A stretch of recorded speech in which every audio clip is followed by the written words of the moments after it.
Hi everyone. Today I will start the Constitution of India. Already we have discussed this lesson in our Zoom class. Let's warm up today.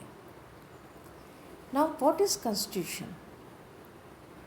Constitution is a set of rules and regulations which helps any country to run smoothly. Or we can say a written document that contains the rules and regulations by which a country is governed is called a constitution. It's the soul of a democracy. Its main aim is to maintain political stability, peace and solidarity in the country. It representing the structure of the government, powers and functions, rights and duties of the people, and it also helps in binding together the society by treating all communities equally. Now, why do we need constitution? Why it is so important? First point is it defines the basic nature of our society. Especially in the diverse society, diverse nature of our society, where constitution should be very strong. It should be in favor of people. Because the people will not abide by the constitution if it is not beneficial for them. Let's understand it by the example of Nepal.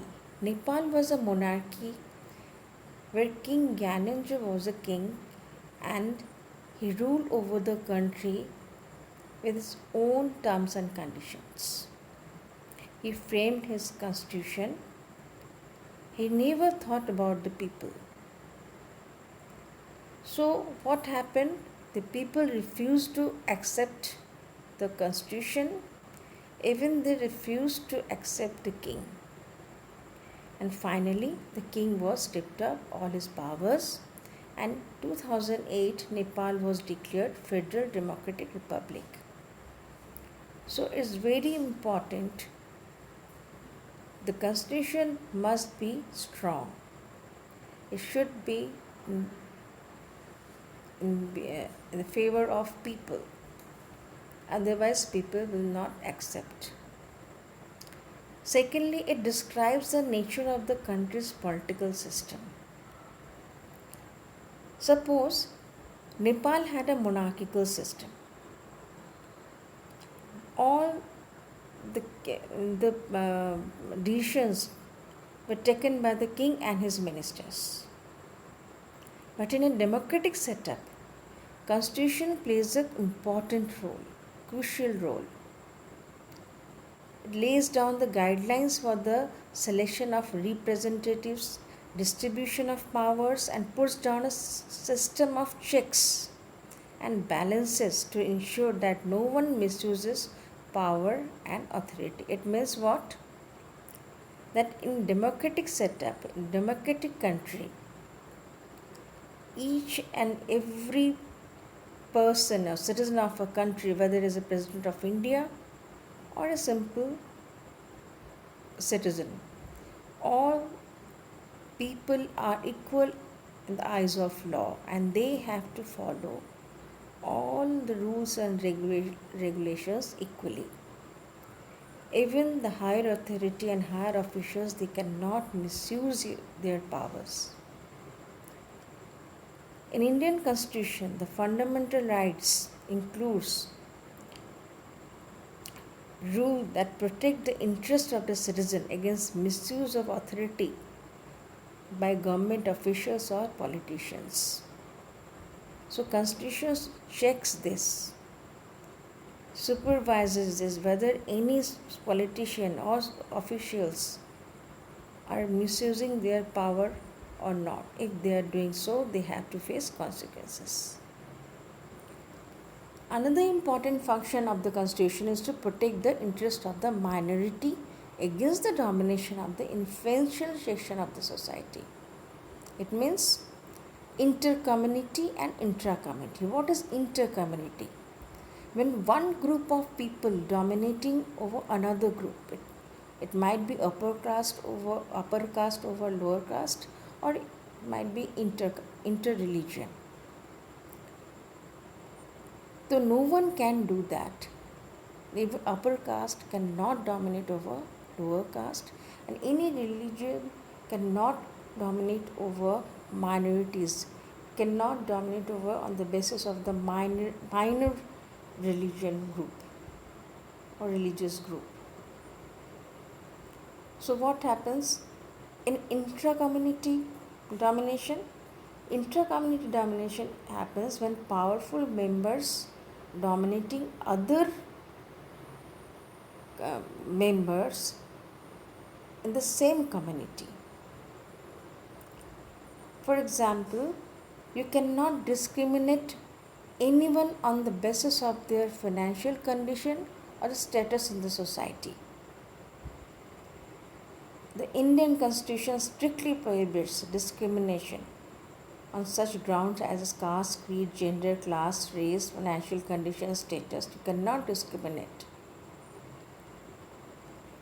So, another key role of the Constitution is to safeguard us, but by not doing all this negative actions, we should not violate our fundamental rights. The Constitution always safeguards us for preventing us for not doing any type of violation.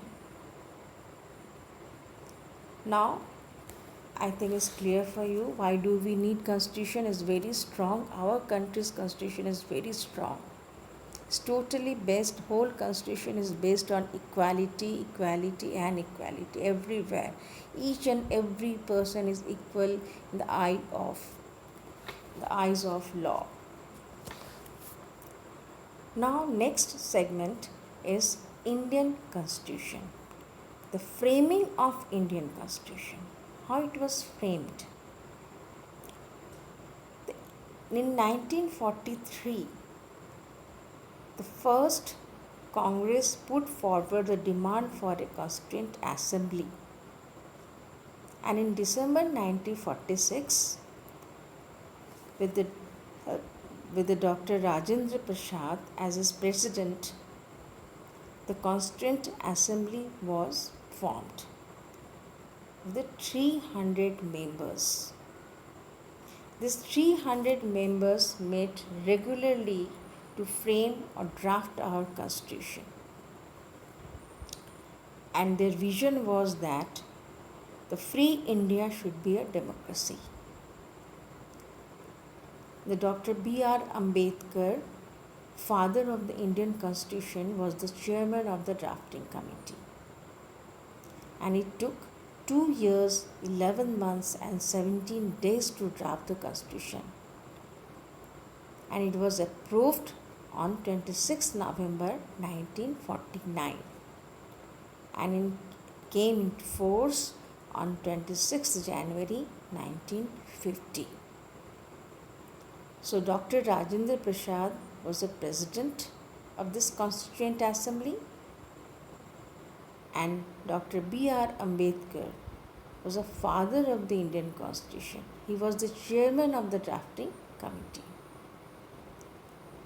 And they faced many challenges when they were framing this Constitution.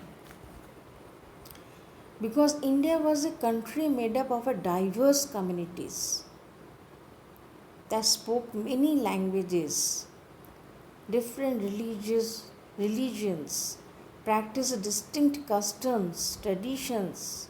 So it's really difficult to frame a constitution which will fulfill all demands. The constitution was being drafted, the country was going through considerable political unrest during that time. Because during that time, India saw a partition, India-Pakistan partition. Many princely states were uncertain.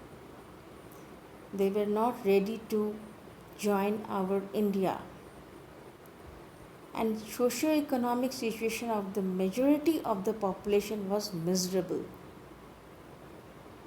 The framers drafted a constitution that emphasized people's role in formation of the government, eliminating poverty by undertaking socio-economic reforms and maintaining unity along with the preserving diversity. It means the framers, they were always try to keep everyone happy when they were framing this constitution. They wanted to get rid from the pain the India had been going through for 200 years by the Britishers. So, lastly, when this constitution came into effect on 26 January, and it is perhaps the longest and the most exhaustive constitution in the world, because since its adoption the country was undergone major changes in political, social and economic arena. So today only we have discussed this much. In next class I will discuss feature of the Indian Constitution. Thank you.